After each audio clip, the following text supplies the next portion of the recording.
जलपाईगुड़ी में एक civic volunteer का घूस लेते हुए वीडियो वायरल होने के बाद हड़कंप मच गया। वीडियो में पोस्ट ऑफिस मोड़ पर बाइक सवार से इलीगल तरीके से पैसे लेते हुए देखा गया था। मामले का संज्ञान लेकर डिस्ट्रिक्ट पुलिस ने तुरंत एक्शन लिया। आरोपी सिविक वॉलेंटियर को बर्खास्त कर दिया गया और ड्यूटी पर तैनात एएसआई को सस्पेंड करके विभागीय जांच शुरू की गई।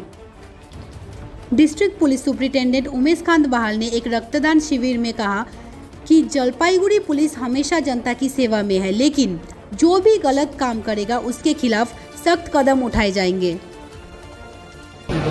आज के हमारे जलपाईगुड़ी पुलिस लाइने कैंप आयोजित होচ্ছে और আপনারা দেখতে পারেন ক্যাম্প শুরু হতেই একটু উৎসাহিত আমাদের পুলিশ পার্সোনাল প্লাস আমাদের সাধারণ নাগরিক সবাই এখানে আসে আর আমরা আশা করছি কি সবাই এসে এখানে ব্লাড ডোনেট করবে।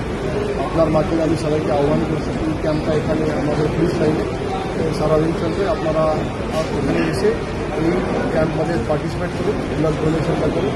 এই সময় আমাদের এখানে আপনার জানেন জলপাইগুড়ি মেডিকেল কলেজ আর হসপিটাল আছে, আমাদের সবসময় এখানে ব্লাডের দরকার হয়। খুবই খুশি আপনার উপরে কি বলবেন? আপনারা জানেন জলপাইগুড়ি পুলিশের আমরা সবসময় মানুষের জন্য ভালো কাজ করার জন্য তৈরি।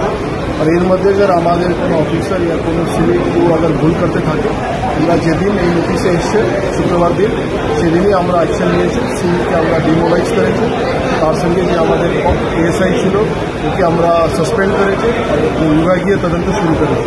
তো আমি আপনার মাধ্যমে এটাই সবাইকে জানাচ্ছি অনেক রুমার্স তোলা হচ্ছে। জলপাইগুড়ি পুলিশ সবসময় পাবলিকের সবসময় ভালো কাজ করে। আর এর মধ্যে अगर কেউ ভুল কাজ করে তার মধ্যে যেটা আইনি অ্যাকশন আসে, ডিপার্টমেন্টাল যে অ্যাকশন আসে সেটা আমরা সবসময় নেই।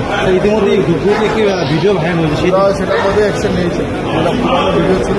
তো আমি সবসময় এটা বলেছি যে কোনো ভুল করতে থাকে তো আপনারই নজরে এই সময় ভুল আসবে, কোনো জায়গাতে কোনো ভুল কাজ হচ্ছে সেটা আমাদের জানাবে, আমরা সবসময় ওর উপরে অ্যাকশন নেব।